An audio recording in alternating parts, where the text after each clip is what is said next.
Here I have Nokia T10, and today I'm going to show you how to enable power saving mode on this device.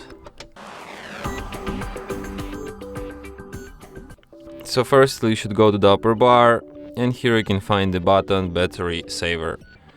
So by tap on it once you can switch this mode. By holding your finger on it you can access some of its settings.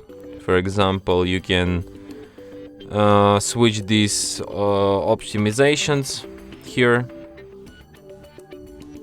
So like you can disable face unlock, you can turn off location, you can disable notification on lock screen, and so on. Like in order to improve your battery, so like the more features you have turned on, the more battery you will save.